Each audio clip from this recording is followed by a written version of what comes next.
Selamat pagi semua siswa. Hari ini kita akan membahas tentang prinsip mengemudi. Mari kita mulai dari prinsip pembuatan mobil. Metode ini selanjutnya kita akan melihat. Video ini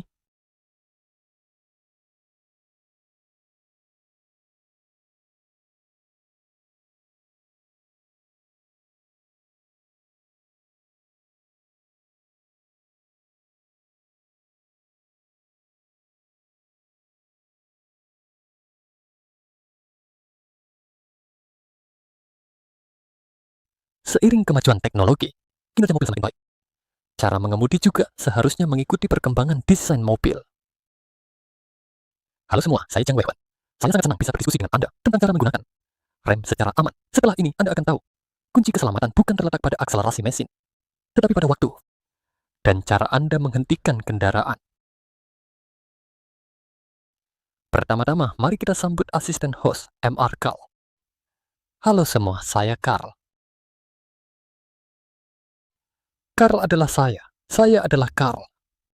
Baik MR, Carter mau tidak menjelaskan pada semua orang, apa itu rem yang terbaik? Rem itu sederhana, lihat saja. Cukup ulurkan kaki dan injak dengan kuat saja. Kamu lihat, apakah aku sangat hebat? Menginjak rem mendadak tidak berarti Anda tahu cara menggunakan rem.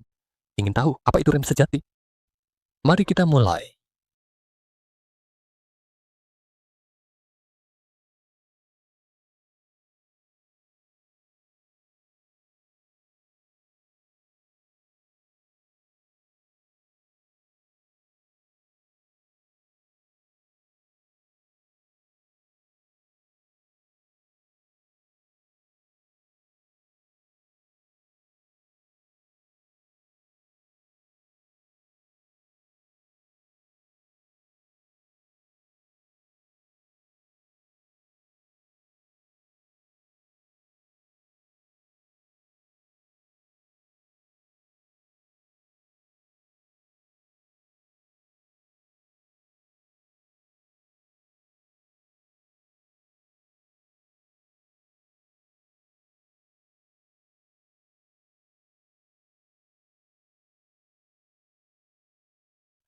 Mobil aku mau uji kamu.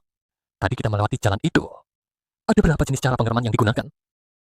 2 jenis, hehe, pasti 2 jenis. Salah. Total 3 jenis, 3 jenis. Sebenarnya hanya ada rem kaki dan rem tangan. Dari mana ada jenis ketiga? Selain rem kaki dan rem tangan, ada satu jenis rem lagi ya, yaitu rem mesin. Bukankah itu menurunkan gigi? Kenapa itu bisa disebut rem? Rem mesin adalah menggunakan gaya gesek dan tekanan kompresi mesin untuk mengontrol kecepatan mobil. Rem mesin bukanlah sistem rem yang benar-benar menghentikan mobil. Ini digunakan untuk memperlambat. Juga disebut rem ketiga. Dalam pengoperasian mobil, selama kita melepaskan pedal gas, rem mesin akan menghasilkan efek perlambatan. Namun diperlukan mesin yang lebih besar. Saat mengerem, kita harus menurunkan posisi gigi. Wow, sangat menakjubkan. Bagaimana mesin bisa menghasilkan efek seperti itu? Kaki pengemudi tidak menginjak pedal gas. Mesin akan kehilangan kemampuan untuk menggerakkan mobil. Namun mobil terpengaruh oleh inersia. Masih akan melaju ke depan. Pada saat ini, tenaga dari roda akan kembali ke mesin melalui perangkat transmisi. Tenaga dari roda dipengaruhi oleh tekanan kompresi di dalam mesin, menggerakkan kecepatan mobil, mengakibatkan kecepatan menjadi semakin lambat. Inilah cara menggunakan mesin sebagai rem. Dalam kondisi rem, jika menuruni bukit yang panjang, dengan kemiringan yang besar setelah menurunkan gigi masih merasa kecepatan terlalu cepat, apa yang harus dilakukan? Jika masih merasa kecepatan terlalu cepat, gunakan rem biasa untuk memperkuat perlambatan. Rem biasa adalah rem kaki. Bicara tentang rem kaki, itu adalah jenis rem hidrolik. Yang kecil, tahukah kamu apa itu rem hidrolik? Tentu saja tahu. Sistem rem kaki pada mobil kecil umumnya adalah perangkat rem hidrolik. Cairan tidak akan mengecil volumenya saat ditekan. Rem hidrolik memanfaatkan prinsip tidak kompresibel ini untuk menyebarkan tekanan secara merata sebagai gaya pengereman. Ketika pengemudi menginjak pedal rem, ini akan mendorong piston di dalam master silinder rem.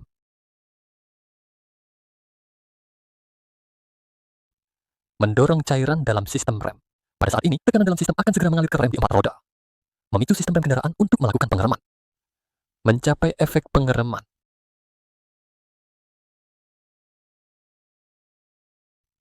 Selain itu, untuk membantu mengurangi beban kaki pengemudi, sistem rem biasa juga dilengkapi dengan perangkat rem bantu yang menggunakan tekanan negatif. disebut rem vakum. Terletak di antara pedal rem dan master silinder rem. Menggunakan daya isap vakum di mesin untuk menggerakkan piston di dalam silinder. Ketika pengemudi menginjak pedal rem, valve pada saluran akan secara bersamaan diaktifkan. Dan tekanan negatif yang tersimpan di dalam kotak vakum akan membantu pengemudi dalam mengoperasikan rem. Jadi, selama pengemudi hanya menginjak rem sedikit, mencapai efek rem yang baik.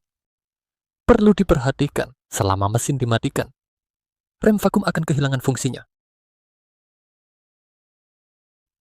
Hanya tersisa gaya pengereman hidrolik. Oleh karena itu, untuk mendapatkan daya pengereman yang sama, Anda harus menginjak pedal rem dengan lebih kuat. Jangan sampai salah paham ini sebagai kegagalan rem. Tak disangka kau cukup mengerti. Ya. Boleh saya tes, rem kaki adalah rem hidrolik. Lalu bagaimana dengan rem tangan? Ingin menguji saya? Tidak semudah itu. Cukup tarik tuas rem tangan ke belakang. Maka tuas akan bergerak. Mengunci roda dengan kuat. Namun ada beberapa mobil yang merancang rem tangan untuk memudahkan dirancang. Jadi rem tangan bisa disebut handbrake atau parking brake. Menjadi rem kaki. Untuk menghemat tenaga desain, menjadi yang bisa diinjak dengan kaki. Namun sebenarnya prinsip dan efek keduanya sama saja. Parkir ditanjakan. Semua orang harus menarik rem tangan. Dengan cara ini dapat mencegah mobil meluncur ke bawah. Misalnya pada mobil transmisi manual. Saat mobil diparkir ditanjakan, jika kepala mobil menghadap ke arah turun, harus memindahkan gigi ke gigi netral. Jika kepala mobil menghadap ke arah naik, harus mengubah posisi gear gede. Sedangkan untuk mobil otomatis disarankan untuk berada di P. Tidak hanya ditanjakan. Saat hendak memarkir mobil, ketika mobil tidak bergerak, juga harus ingat untuk menarik rem tangan dengan kuat. Langkah aman untuk parkir adalah setelah mobil berhenti, ganti ke posisi N. Setelah itu, tarik rem tangan. Lepaskan gigi, lalu lepas pedal rem. Rem, matikan mesin. Dengan cara ini, dapat memastikan sistem transmisi otomatis tidak akan mengalami kerusakan.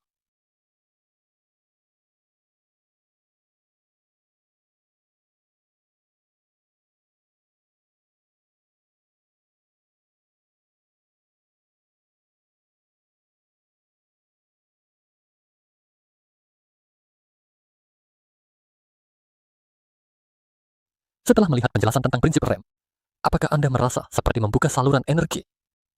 Ya, memang demikian, tapi agak melelahkan. Xiaojia, mari kita jalan-jalan. Berendam di pemandian air panas, istirahat sejenak. Bagaimana pendapatmu? Baiklah, kita berangkat sekarang.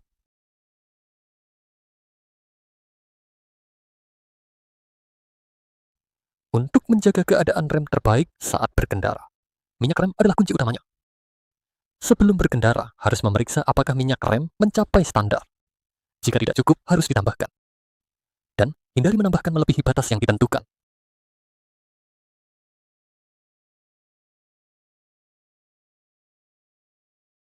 Mengenai jenis minyak rem, sebaiknya gunakan yang setara dan spesifikasi yang sama. Atau sesuai petunjuk manual pabrikan. Jika tiba-tiba berkurang banyak, perlu diperiksa apakah ada kebocoran. Periksa apakah ada jejak minyak di tanah. Atau periksa bagian dalam ban apakah ada sisa minyak yang basah. Jika ada, sebaiknya tidak. Pengemudi harus segera membawanya ke bengkel. Setelah memeriksa minyak rem, selanjutnya periksa tekanan ban. Tekanan yang terlalu rendah atau terlalu tinggi akan memengaruhi fungsi rem. Ingin tahu nilai tekanan ban yang benar? Ambil manual kendaraanmu dan lihat. Selain itu, sebelum berkendara, jika lampu peringatan rem menyala, mungkin rem tangan belum dilepas. Jika yakin rem tangan sudah dilepas, tetapi lampu peringatan masih menyala, itu menandakan ada masalah dengan sistem rem kendaraan. Harus segera dibawa untuk diperiksa. Saat melewati jalan yang berbahaya, berhati-hatilah.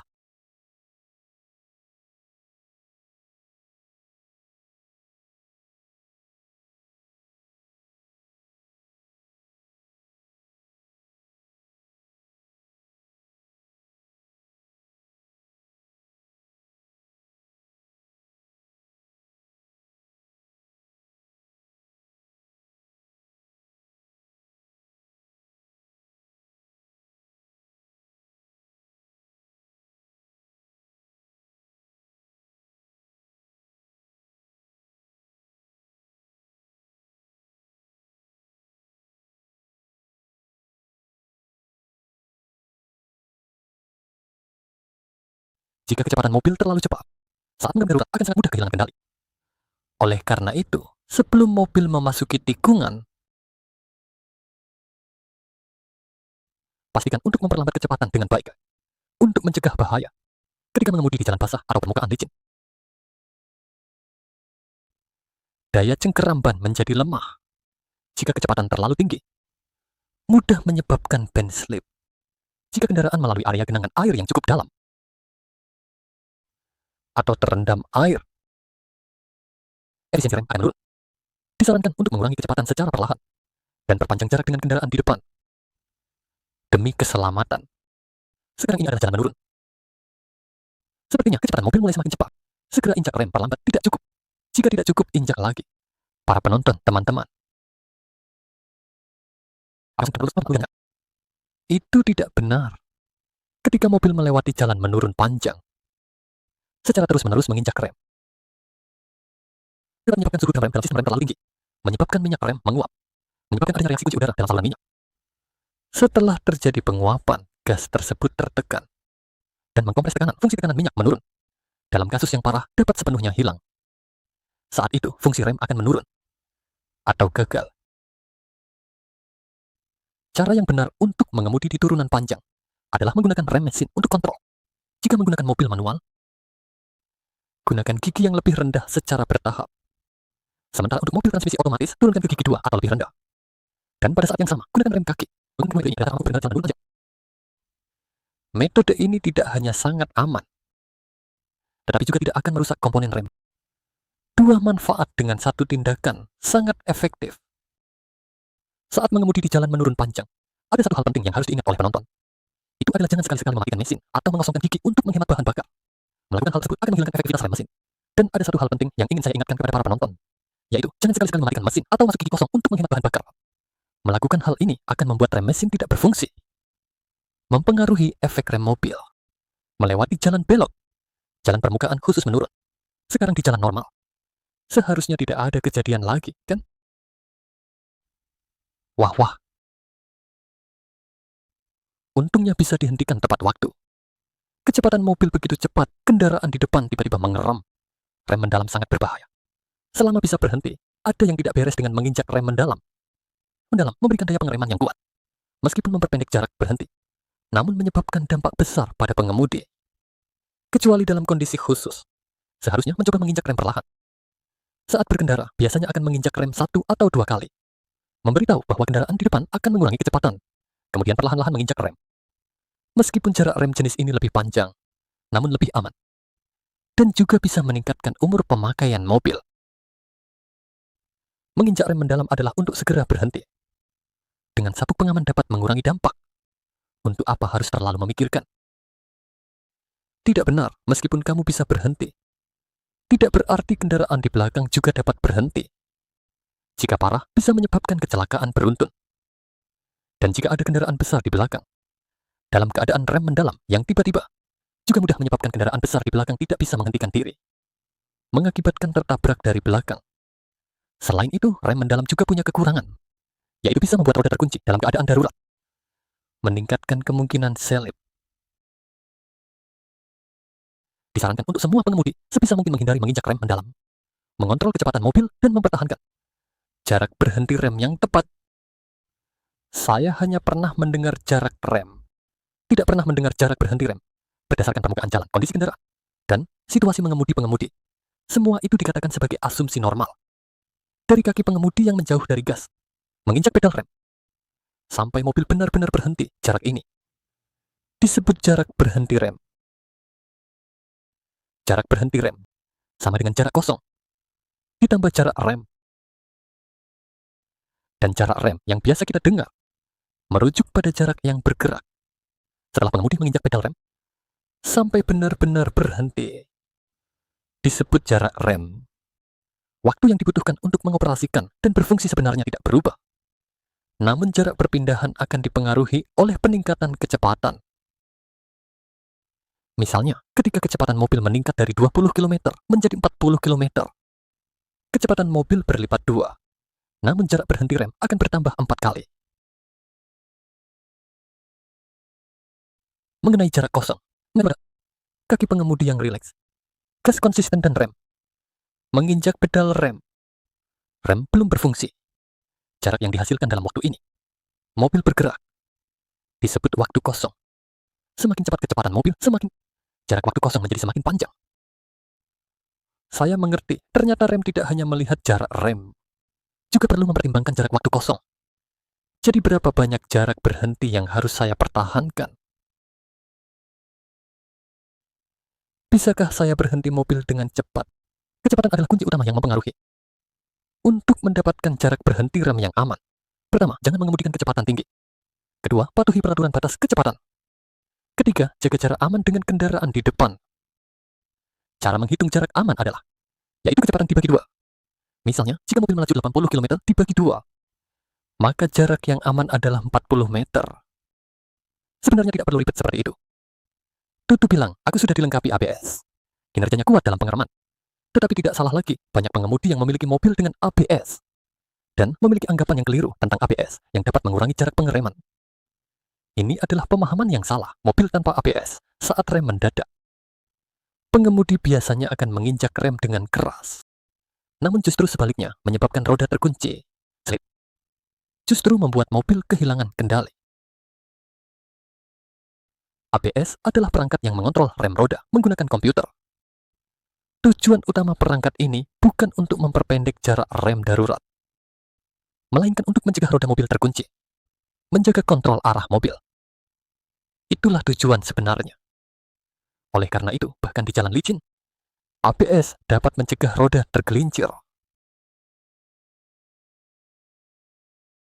Perlu diperhatikan bahwa saat menggunakan ABS, pedal rem bila ditekan penuh akan mengalami pantulan. Pada saat itu, jangan pernah terkejut dan melepaskannya. Harus terus tekanan kuat agar efektif. Sistem pengereman ABS tidak berarti kekuatan rem lebih kuat. Juga bukan untuk mengatakan jarak pengereman lebih pendek. Lain kali, jangan pernah bilang, ABS-mu kuat dan bertenaga. Masih lebih bijaksana untuk menjaga jarak aman.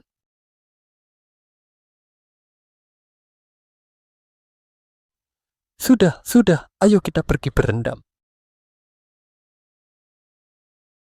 Berendam adalah hal yang menyenangkan. Kenapa kamu malah menangis? Orang tidak bisa turun ke air. Tidak turun ke air akan menjadi mobil terendam. Iya, kenapa saya bisa lupa hal ini? Karena kamu tidak bisa berendam. Jadi saya pergi sendiri aja ya. Wow. Sungguh nyaman sekali. Sayang sekali Tuan Carl tidak bisa ikut berendam. Tapi selama perjalanan ini, apa yang dia pelajari tentang posisi rem yang aman? Bisa dibilang cukup membawa pulang pelajaran. Tidak perlu melakukan perjalanan ini.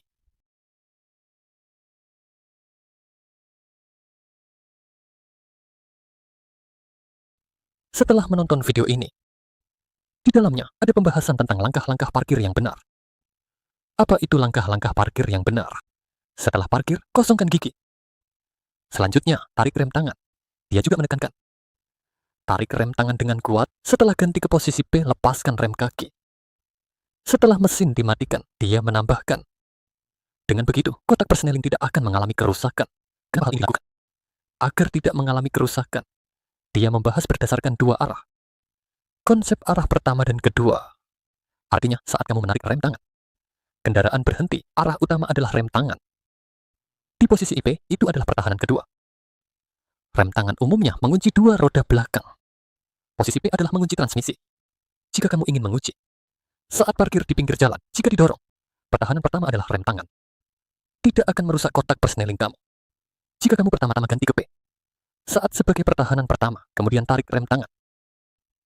Ketika mobil didorong, kotak persneling akan lebih dahulu rusak. Karena itu adalah pertahanan pertama. Dia menyampaikan konsep ini kepada semua siswa. Harus menarik rem tangan dengan keras terlebih dahulu. Rem. Lalu ganti ke P. Begitu. Transmisi tidak akan rusak. Selanjutnya, dia membahas bagaimana cara melakukan rem yang aman. Cara berhenti merupakan hal pertama. Jangan berkendara cepat. Kedua, patuhi batas kecepatan yang ditentukan. Jaga jarak yang tepat dan aman. Ini adalah 3 hal yang harus dilakukan saat berkendara. Kecepatan yang terlalu cepat berarti kamu baru saja menginjak gas. Terlalu banyak gas, kecepatan jadi terlalu tinggi. Jadi saat kita berkendara, bukan hanya menginjak gas dan menginjak rem. Karena jika kamu menginjak gas, menginjak rem, apa yang terjadi akan bikin produksi bahan bakar. Yang kedua akan meningkatkan keausan pada kampas rem.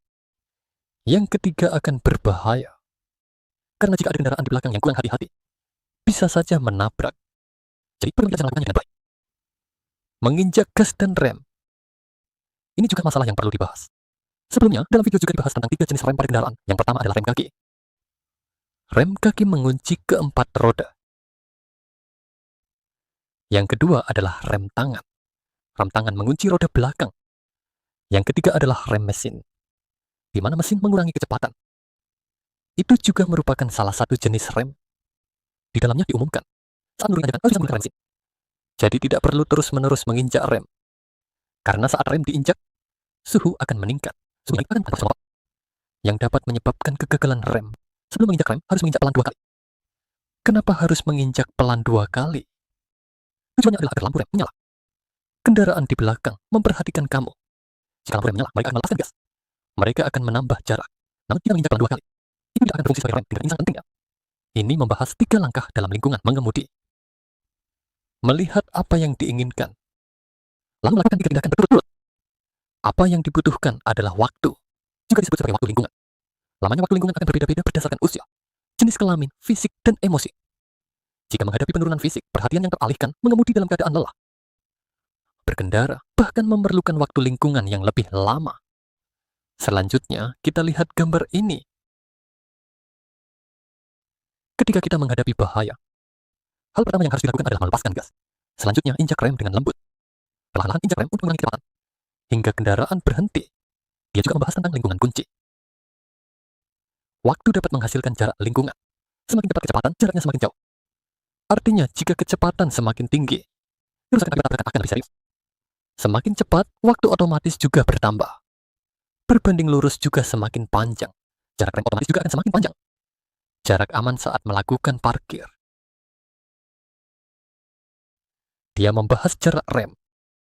Dia membicarakan tentang jarak rem, sama dengan jarak reaksi ditambah jarak otomatis.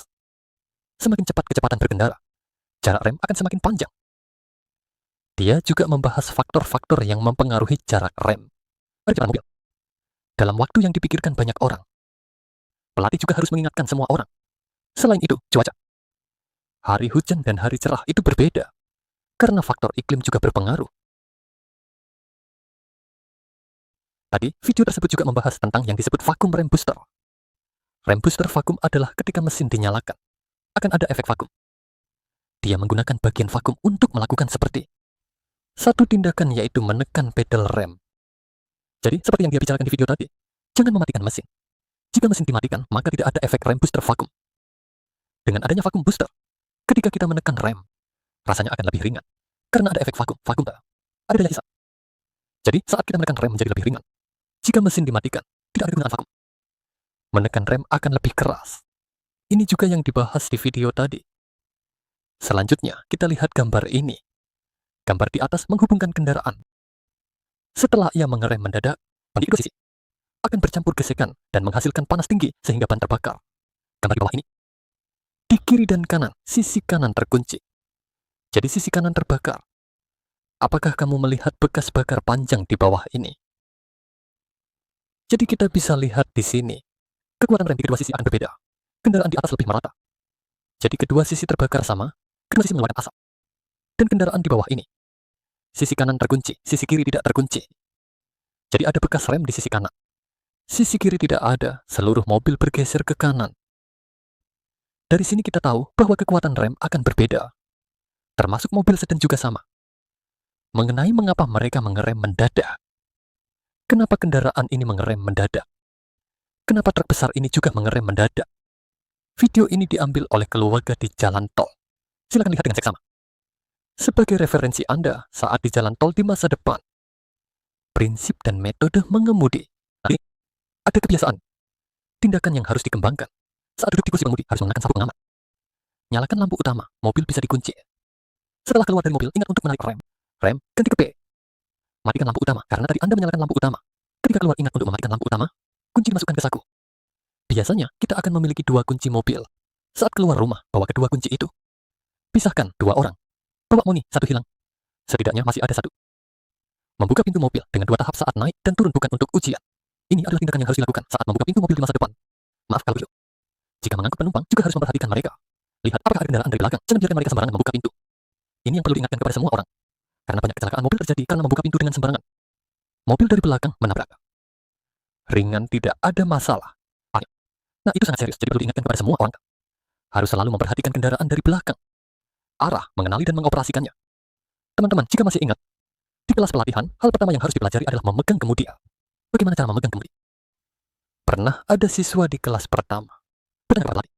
Di perempatan depan, saya harus belok berapa derajat. Saya bilang kemudi, kita tidak ada skalanya. Tidak bisa mengatakan berapa derajat belok, karena ukuran perempatan berbeda-beda. Saat belok, kecepatan kemudi juga berbeda. Juga waktu saat Anda belok. Dan kecepatan kendaraan, semua berbeda. Jadi, bukan masalah mengangkat kaki. Ini adalah masalah kebiasaan. Namun Anda harus ingat dengan baik. Anda harus memegang kemudi dengan ringan, jadi lebih mudah dikendalikan. Karena pemula datang ke kelas pelatihan, mereka akan merasa takut, jadi saat membelok, gerakannya kaku. Jadi kita perlu berlatih. Berlatih perlahan, seperti melakukan tai chi. Berlatih perlahan. Jadi, tidak perlu terlalu khawatir. Selanjutnya, kita akan memahami cara mengatur dan menggunakan kemudi. Video ini direkam oleh pelatih. Pelatih mengambil gambar kaca spion, mengambil gambar ban, menggunakan 5 kamera untuk merekam. Mari kita dengarkan apa yang dibicarakan di dalamnya. Baiklah, para siswa, halo semuanya. Kita akan memperkenalkan belok kiri. Belok kanan, jadi bagaimana cara membelok? Secara umum, kita memegang kemudi di posisi jam 3 dan 9. Saat membelok, tangan ini didorong ke atas. Ditarik ke bawah, didorong ke atas, ditarik ke bawah. Begitu kan? Sudah lewat, baik kembalikan ke posisi semula. Sama, didorong ke atas, ditarik ke bawah. Didorong ke atas, begini jadinya.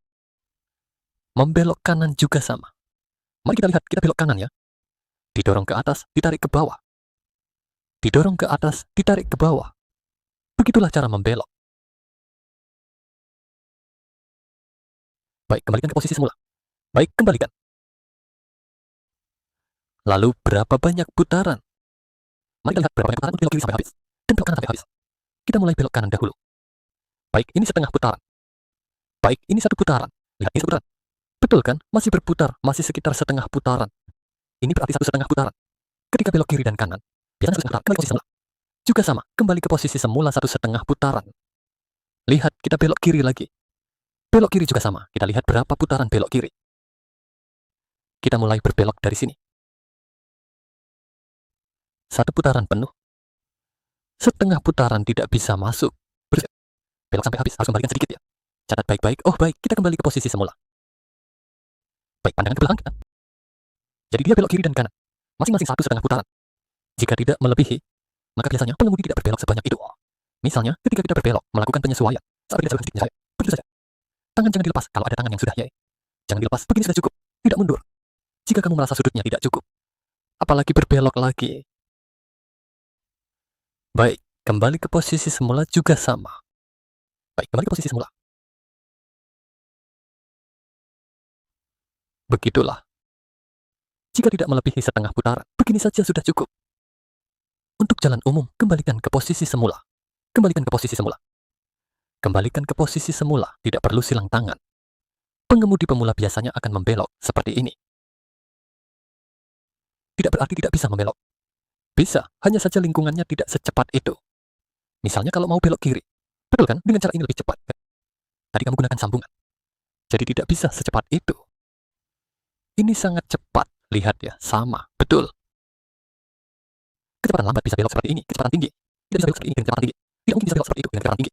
Jika belok seperti ini, bisa terbalik. Baik, kita kembali ke posisi semula. Baik, kita lakukan manuver U-turn. Sama ya. Saat berbelok, kedua tangan saling silang. Lihat, tidak ada, saatnya berbelok datang. Baik, kembali ke posisi semula, sama. Baik, kembali ke posisi semula, mari kita berlatih. Bagaimana cara berbelok? Misalnya di jalan. Jalan besar, kita belok ke sini.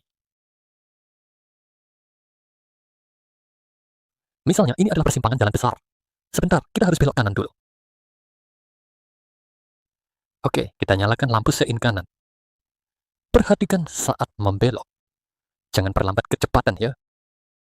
Sekian panjangnya, jangan lepaskan tangan. Jangan lepaskan tangan, kembali ke posisi.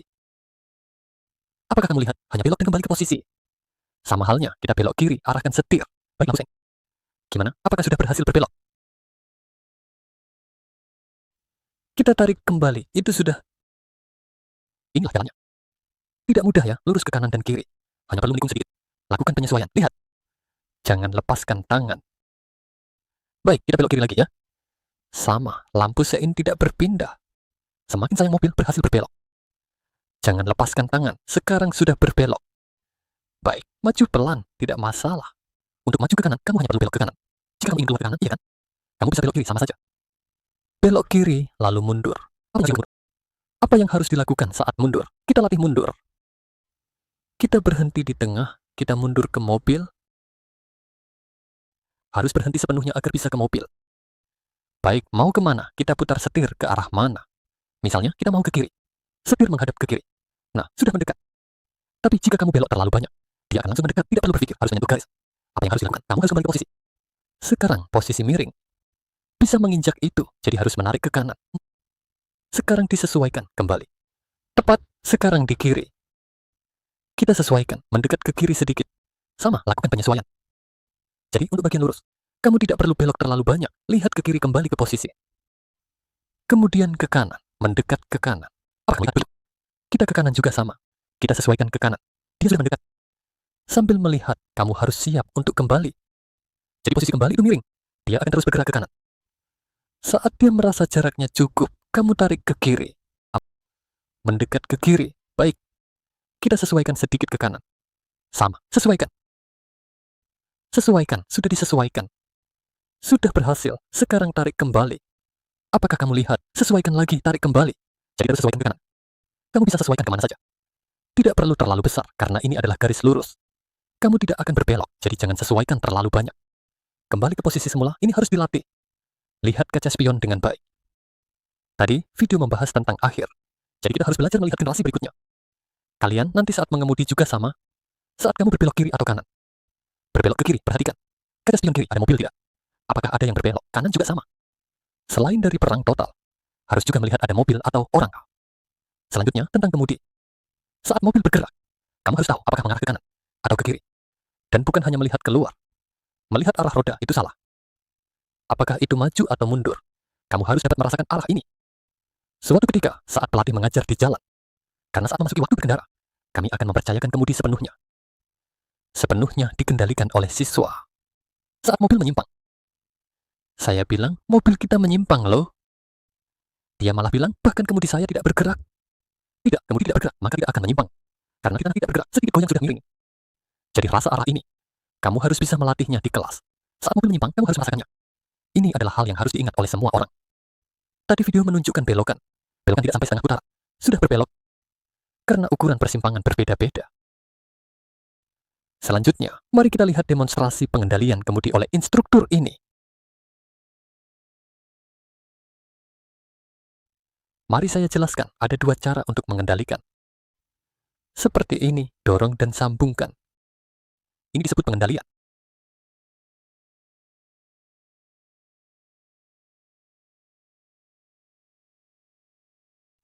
Seperti ini, dorong dan sambungkan. Ini disebut pengendalian. Mengerti, ada cara lain. Apa cara itu? Tangan saya pegang di setengah posisi kemudi ini. Di jam 9 dan jam 3, ia menghindar ke kiri. Menghindar kanan. Namun, terbatas pada sudut maksimum 140 derajat. Mengerti? Cara ini juga disebut sebagai pengendalian. Tahu? Mengerti? Ini disebut pengendalian jenis.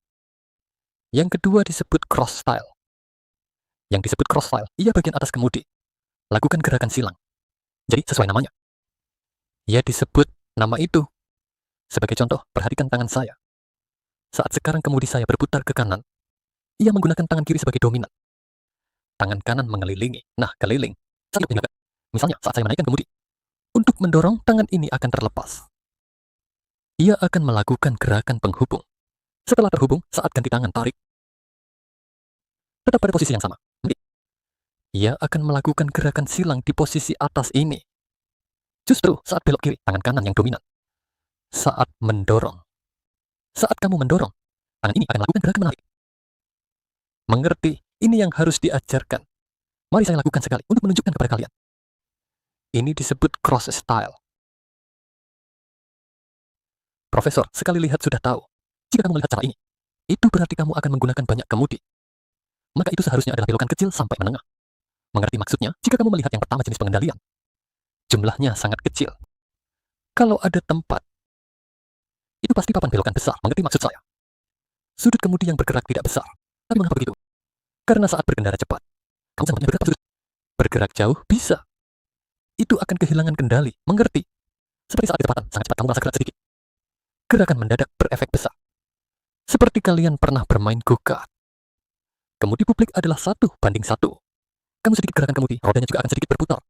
Saat kamu menginjak dengan besar, ia akan mati total. Jadi, saat kecepatan cepat, cukup dengan penyesuaian kecil untuk perbaikan saja. Jadi ruang pengiriman ini cocok untuk tikungan besar. Saat berkendara dengan kecepatan tinggi atau dalam situasi darurat perubahan mendadak. Misalnya, jika tiba-tiba mobil di depan menjatuhkan sesuatu ke bawah. Jika kamu melepaskan kontrol seperti itu, pasti akan kehilangan kendali. Kamu hanya perlu membelok dan menarik kembali, maka akan benar. Ini bisa menghindari kehilangan kendali kendaraan dan juga memiliki stabilitas yang lebih baik. Mengerti? Jadi tipe silang cocok untuk tikungan menengah. Mengerti? Yang ketiga disebut inner hook. Apa itu inner hook? Mirip dengan tipe silang. Yaitu, umumnya, setelah mobil jadi jika kamu saat mengemudi. Pada awalnya tidak ada hook. Pokoknya kita anggap saja. Dia akan menggunakan cara inner hook itu untuk menggantungkan arah kendaraanmu. Kenapa ada cara inner hook? Karena cara ini paling efisien. Mengerti maksudku? Sekarang kalian lihat. Itu semua hook, kamu bisa memutarnya dengan satu tangan. Apa kamu perlu menggunakan inner hook untuk mengoperasikan? Mengemudi tidak bisa menggunakan inner hook. Mobil besar yang akan menggunakan inner hook. Tahu kenapa? Lihatlah mode setirnya. Besar dan kecil adalah datar. Mengerti maksudku? Mobil besar ya, itu memiliki setir datar dan proporsional. Karena kecepatan tidak bisa cepat. Jadi dalam hal ini, itu sangat menghemat tenaga. Banyak, tapi tidak bisa cepat, mengerti? Bus sekolah. Itu tidak menggunakan cara inner hook untuk mengemudi. Jadi tergantung bagaimana kamu gunakan. Jika berkendara dengan cara inner hook, apakah seseorang itu bisa mengemudi dengan baik? Nilainya tidak cukup. Kenapa? Perhatikan mobil-mobil di sini. Sekarang mobil-mobil sudah aman. Misal, ada banyak saklar jika kamu kurang mengait dan beroperasi secara keliru. Jika terjadi kecelakaan, tanganmu di sini tolong tanyakan. Seharusnya tidak patah. Jika kamu meletakkannya di situ pasti akan patah. Jika kamu angkat, bisa melukai tanganmu. Di Dongwei ya. Jadi, saat ini, cara mobil sedang tidak perlu menggunakan inner hook. Dia hanya menggunakan metode silang dan pengiriman. Itu sudah cukup. Mengerti? Jadi saya sarankan kalian, jangan menggunakan cara inner hook untuk mengemudi, kecuali itu adalah kendaraan besar. Kapan bisa menggunakan inner hook? Misalnya, saat kamu mengubah arah di tempat, kamu bisa sedikit menggunakan inner hook. Tapi saat berkendara, jangan menggunakan cara inner hook untuk mengoperasikan. Yang terakhir adalah kebiasaan. Dan keluar bola pangsit, Kak Jin Siang sudah hampir sampai. Keluar bola pangsit. Seperti sangat hebat. Hook sangat ringan, karena mobil hook sangat ringan, jadi jarang berbelok. Kamu memakai ini dengan satu tangan. Pastikan di mana dan jangan kehilangan kendali. Jika kamu kehilangan kendali, tidak akan bisa ditarik kembali. Mengerti maksudku? Kamu pikir satu tangan lebih cepat atau barang lebih cepat? Terus berjalan lebih cepat karena kecepatanmu lambat. Saat kamu memutar setir, kamu bisa menyesuaikan dengan baik. Tapi saat kecepatan naik, ketika kamu lihat dengan satu tangan, lebih sulit untuk membelok. Apakah kamu mengerti? Jadi lagi, menggunakan satu tangan untuk mengontrol setir. Jadi, umumnya saat kita mengemudi, bisa tidak kita meletakkan tangan di posisi ini? Kita akan berubah posisi seiring perubahan kecepatan. Posisi tanganku akan berubah. Misalnya, ketika cara ini sudah diketahui. Baik, saat kita mengemudi normal, ya di posisi ini. Nah, jika hari ini, saat aku mengemudi pelan, akan sangat pelan. Apa kondisi mobilnya? Macet atau buruk? Nah, kamu lihat. Hari ini kamu bisa melihat lebih jauh, pandanganmu lebih baik. Hari ini, kamu melihat seorang wanita mengemudikan mobilnya. Seperti ini. Dia melihat penggat. Apakah dia melihat di depan? Dia pasti mengangkat lehernya sangat tinggi. Tapi tidak bisa melihat, mengerti maksudku. Jadi, biasanya ketika kita bergerak lambat, itu pasti karena kondisi jalan yang buruk, akan macet. Jadi tubuh akan condong ke depan. Ruang pandangmu terlihat kurang jelas, mengerti? Jadi, posisinya yang ditanyakan adalah di jam 10 dan jam 2. Mengerti? Ini saat bergerak lambat dan kondisi jalan buruk. Normalnya, pada jalan yang rata, posisi ini di jam 9 dan jam 3. Misalnya saat di jalan tol. Di jalan tol, saya rasa tidak perlu menggerakkan banyak. Saat kamu meletakkan tangan di posisi ini, lama-lama jangan sampai tanganmu pegal. Atau hanya berganti-ganti di sini. Ya, seperti ini, gantung di sini. Lalu loncat sedikit. Ada semua jenis, untuk mobil besar lebih ke sisi. Mengemudi itu seperti nasi kotak, tidak perlu bersikap. Masih harus bersikap, berpura-pura bersikap. kamu bisa melihat semuanya. Jadi saat jalan tol terasa monoton, sebenarnya mudah merasa lelah. Kenapa? Karena tidak ada banyak situasi. Dan juga saat mengemudi malam bisa terasa monoton, membosankan tanpa disadari kamu akan merasa ngantuk. Biasanya meletakkan tangan di posisi ini, dia hanya perlu melakukan penyesuaian kecil. Tidak perlu banyak gerakan. Jadi rendah, sedang, tinggi. Posisi saya sebenarnya sebagai referensi untuk kalian semua. Oke, baik, naik. Angkat sekarang. Oke, baik. Ini adalah seorang instruktur dari pusat pengajaran di Heisincho. Dia sangat baik. Penjelasannya cukup bagus. Di sini juga menjelaskan tentang posisi setir. Saat kecepatan rendah biasanya, kamu bisa memegang di posisi jam 11 dan jam 1. Saat berkendara normal, diletakkan di posisi jam 9 dan jam 3. Di jalan tol, karena kecepatan tinggi, kamu tidak perlu mengatur sudut terlalu besar. Jadi, kamu bisa meletakkan di posisi jam 8 dan jam. Selanjutnya, kita akan membahas saat mundur jika membiarkan roda belakang berbelok mengikuti garis ini. Di sini harus memberitahu kalian satu hal setelah masuk kelas ini. Jangan tanya pelan. Pembelajaran sesuai sama situasi. Berbeda dengan cara mengajar yang kamu terima, lalu siapa yang harus didengar? Maka saya katakan, kamu harus mendengar keluarga kamu. Kenapa? Karena saat ujian kamu berada di dalam tempat ini, saya tidak ajarkan seperti itu. Kita bisa mengulang jika salah. Jadi metode saya adalah menggunakan metode keluarga di sini. Hanya untuk diterapkan, jadi secara prinsip. Kamu harus mendengarkan metode mengajar keluarga kamu. Ini harus diingat dengan baik. Mari kita lihat. Saat mundur, bagaimana membuat roda belakang mengikuti garis saat berbelok. Kita duduk di kursi pengemudi. Melalui kaca spion, kita tidak bisa melihat roda belakang. Kaca spion kita harus sedikit diturunkan, agar bisa melihat ke tanah. Dari kaca spion mengikuti garis lurus ke bawah. Di tanah, posisi ini adalah posisi roda belakang. Juga ada di depan pegangan pintu. Posisi ini adalah posisi roda belakang. Kita harus mengetahui posisi roda belakang di mana. Area dengan titik merah ini. Mari kita lihat gambar ini. Kita lihat kaca spion dulu. Titik segitiga kuning adalah titik belokan. Roda belakang belum mencapai titik belokan. Pada saat ini tidak boleh berbelok. Saat kamu memutar setir pada momen ini, bodinya akan condong ke sana dan tidak bisa masuk. Di gambar bawah ini, roda belakang sudah sampai pada titik lulus. Saat ini baru mulai memutar setir. Apakah pasti bisa masuk? Tentu. Kenapa? Karena kecepatan memutar setir dan kecepatan mundur mobil. Semua akan mempengaruhi sudutnya. Jadi kamu perlu menyesuaikan. Kita lihat dari kaca spion. Posisi titik C Haskins sudah sampai ke titik belokan. Tapi jika kita lihat dari luar, di sini adalah titik A. Titik ammeter masih ada langkah besar untuk belok. Mengapa bisa begitu? Karena kaca belakang tidak jelas. Dari kaca belakang terlihat sudah tiba, tapi sebenarnya belum sampai. Artinya, kita harus memutar lebih awal. Selanjutnya kita lihat. Roda belakang sudah sampai titik B. Posisi ini sudah sampai ke titik belokan. Pada saat ini, roda depan akan berbelok. Sudah berputar berapa putaran? Putar hingga habis. Waktu roda belakang bergerak dari titik A ke B. Setir sedang berputar. Bodinya juga mundur perlahan. Selanjutnya, lihat bagian bodi kita. Jaga agar bodi tidak menyentuh garis putih. Pada saat ini, kita pastikan bodi tidak menyentuh garis putih ini. Jika terlalu sempit, sedikit sesuaikan. Kalau terlalu lebar, bagaimana? Kalau terlalu lebar, maju saja. Tapi ketika maju, arah harus dibalik. Tadi belok kanan, jadi ketika maju, arah kemudi harus kembali kiri, sebentar ke kiri. Setelah ke kiri, parkirkan kembali. Dengan cara ini akan lebih mudah untuk parkir. Selanjutnya, gerakan ini adalah yang harus kamu pelajari sebelum parkir paralel. Perlahan kembalikan kemudi ke posisi normal. Setelah normal, tepat paralel, di rumah kamu harus berlatih parkir. Kamu harus bisa gerakan ini, karena nanti saat kamu ke pabrik di Denmark, atau ke tempat istirahat di jalan tol, area layanan selama ada parkir mundur, gerakan parkir seperti ini adalah untuk memarkir secara paralel. Perlahan kembalikan kemudi ke posisi normal. Setelah normal, tepat paralel. Kamu mengikuti kelas lagi untuk melatihnya. Nanti kamu akan terbiasa saat berkendara di luar. Ini sangat penting. Ini yang harus diingat. Selanjutnya adalah masuk jalur. Soal kapan belok, sama persis dengan cara yang diajarkan pelatihmu. Belok kanan, perhatikan kanan. Belok kiri, perhatikan kiri. Selanjutnya, kita lihat video ini. Pertama, kita lihat posisi kaca spion. Sekitar di sini. Lihat tidak, ada kamera di sini. Oke, sudah mulai belok. Apakah mulai belok? Oke, sampai sini belok. Selesai, kemudinya sudah diputar. Perhatikan bodi mobil, jangan sampai mengenai garis putih. Oke, sekarang harus paralel. Oke, bersiap untuk mengembalikan. Oh, oke, mulai kembalikan. Setelah normal, jadi paralel. Gerakan mengembalikan ini juga harus disesuaikan dengan kecepatan mobilmu.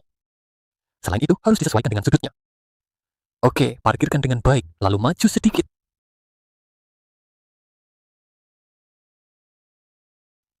Jadi teman-teman, nanti saat berkendara di luar, ada teman yang berdiri di depan mobil, atau di belakang untuk membimbingmu. Saat itu sangat berbahaya. Jangan sekali-kali berdiri di depan atau belakang kendaraan. Selanjutnya, mari kita lihat hubungan putar dan kecepatan. Para penonton, pagi ini terjadi kecelakaan lalu lintas serius. Truk tidak segera mengurangi kecepatan sebelum belok. Karena kecepatannya terlalu tinggi saat belok, gaya sentrifugal tidak cukup, sehingga terbalik. Dari penyebab kecelakaan tersebut, kita menemukan bahwa baik mobil kecil maupun mobil besar, dalam pengendalian saat belok, sebelum masuk tikungan harus cukup mengurangi kecepatan untuk mengurangi gaya sentrifugal, agar bisa belok dengan lancar. Di bagian 33, kami telah menjelaskan tentang putaran mobil dan gaya yang bekerja. Gaya sentrifugal berbanding lurus dengan kuadrat kecepatan. Artinya, semakin cepat kecepatannya, gaya sentrifugal semakin besar. Dan meningkat dengan kuadrat. Ini mirip dengan mesin cuci yang sering kita gunakan. Fungsi pengeringannya menggunakan prinsip gaya sentrifugal. Semakin cepat mesin berputar, semakin cepat putarannya. Sehingga air dari pakaian akan terlempar lebih menyeluruh. Prinsip ini juga bisa diterapkan saat mobil belok. Jika kecepatannya lebih tinggi, gaya sentrifugal yang dihasilkan semakin besar. Risiko mobil terlempar keluar jalur dan menyebabkan kecelakaan seperti terbalik atau melanggar jalur semakin tinggi. Keburu cepat menyesal seumur hidup. Kontrol kecepatan saat berkendara pasti merupakan bagian yang sangat penting dalam mengemudi yang aman.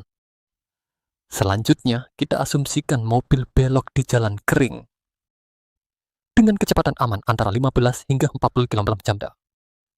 Diperlukan radius belok minimal 50 meter.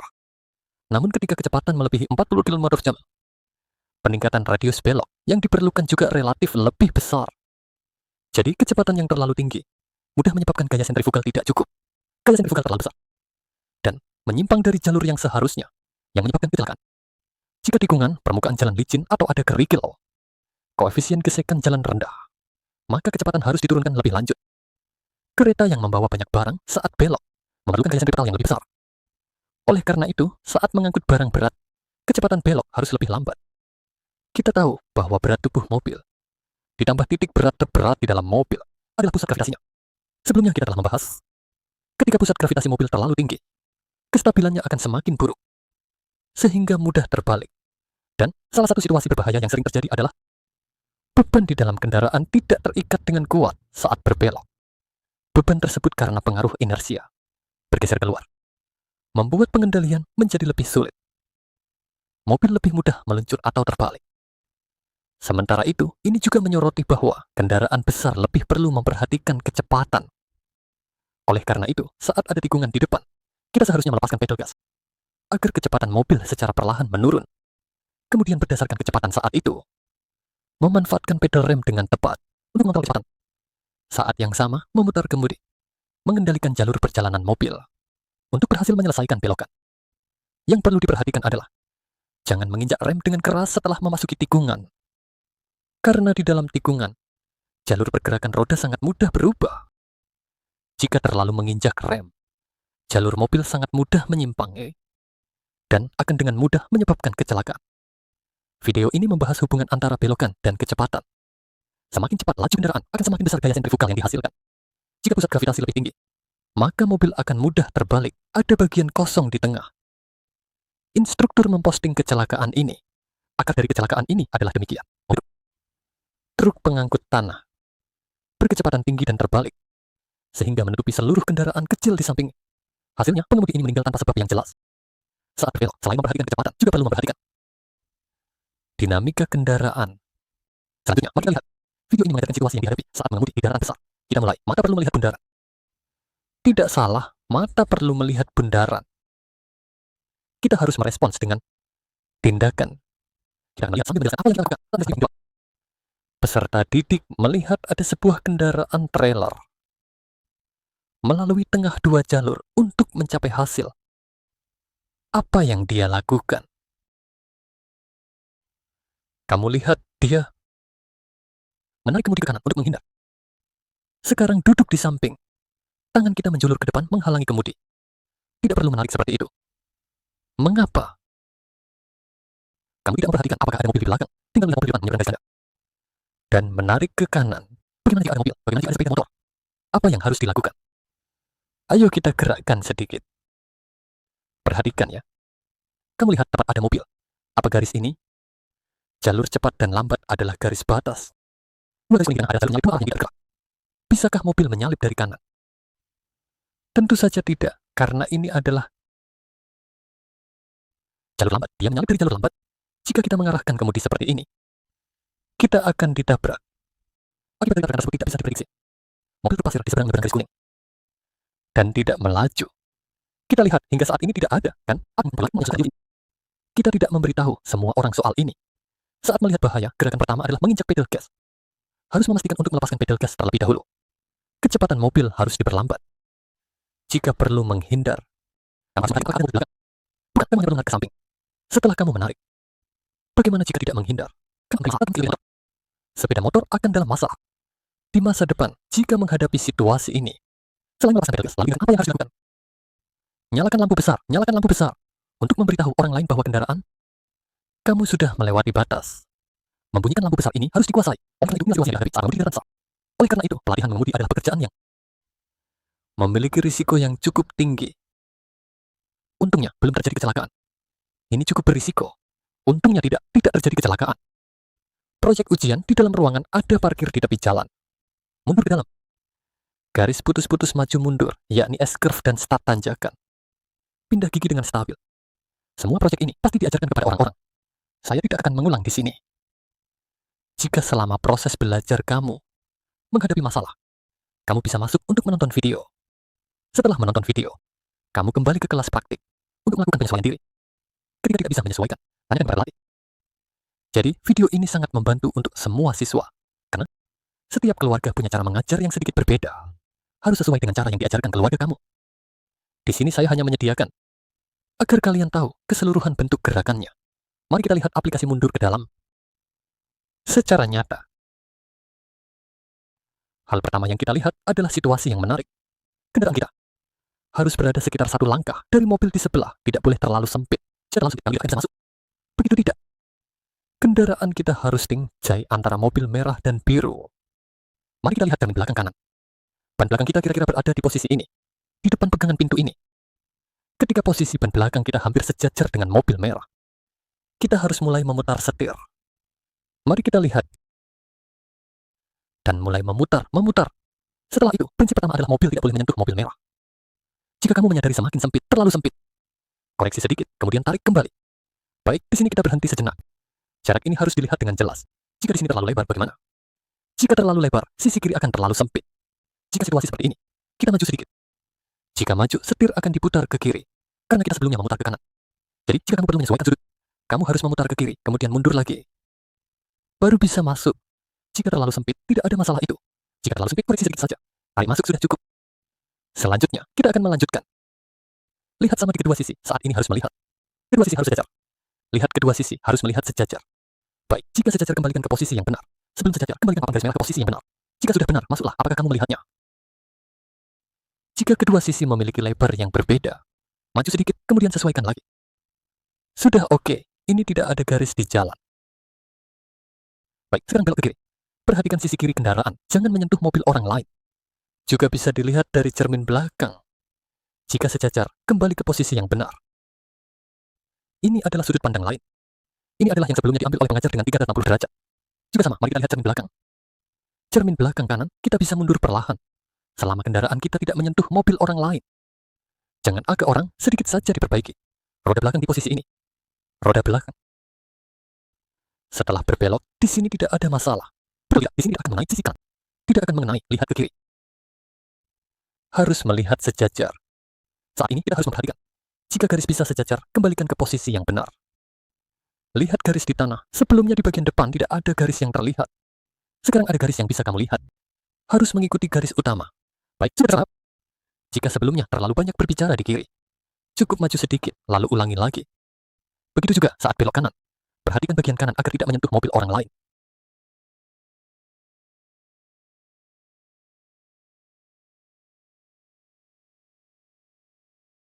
Selanjutnya, mari kita lihat aplikasi parkir di tepi jalan.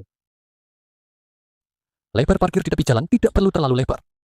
Sebelumnya, kita harus lebih lebar saat mundur ke dalam. Untuk parkir di tepi jalan tidak perlu terlalu lebar. Sekitar satu langkah kecil sudah cukup.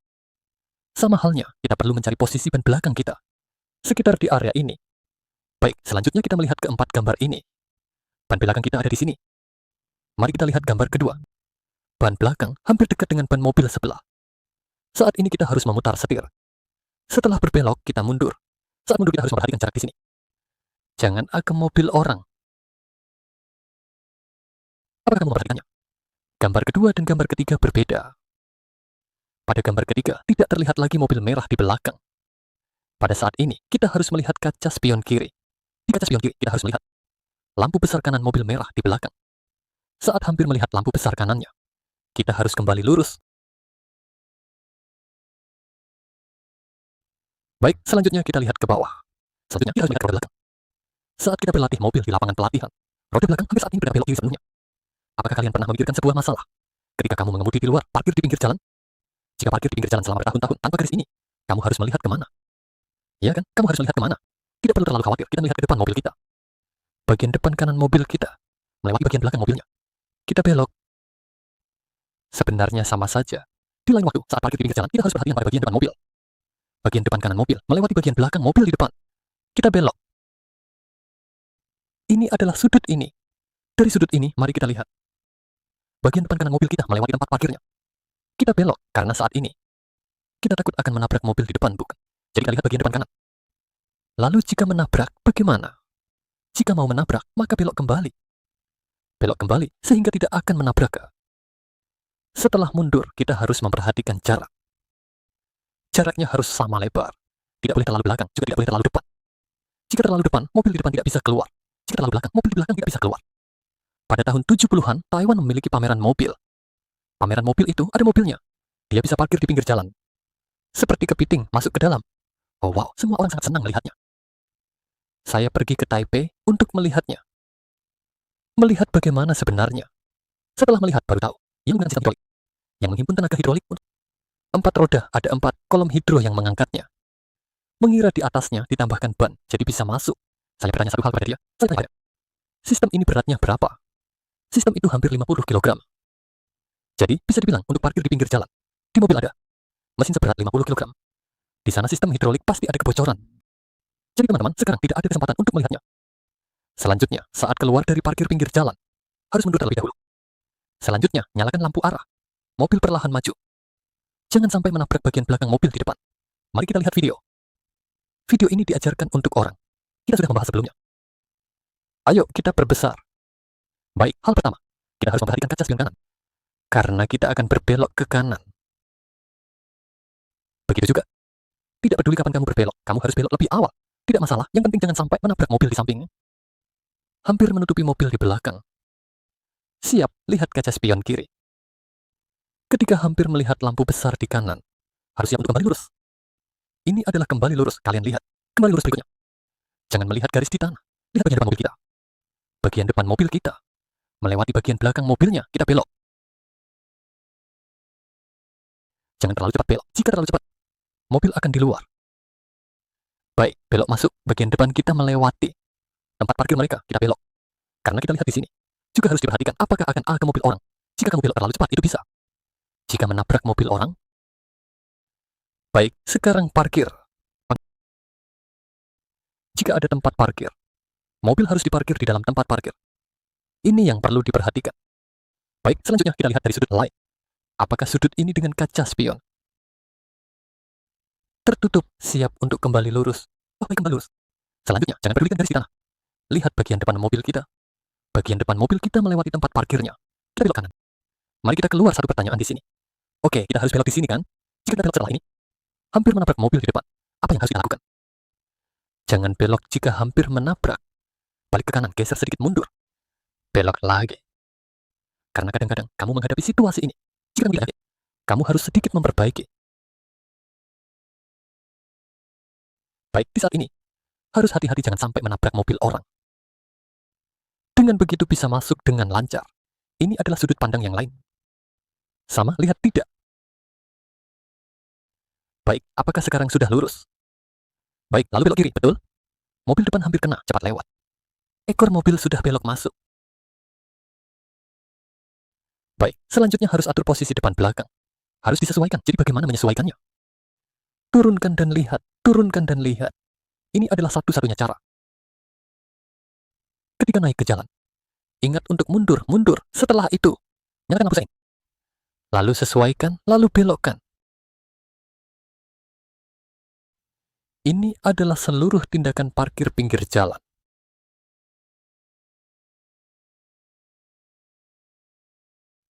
Kamu lihat beberapa kali, maka kamu akan belajar. Seperti bernyanyi. Ayo kita nyanyikan satu lagu lagi. Kita dengarkan beberapa kali, kan? Dengar beberapa kali, latih beberapa kali. Maka kamu akan bisa bernyanyi.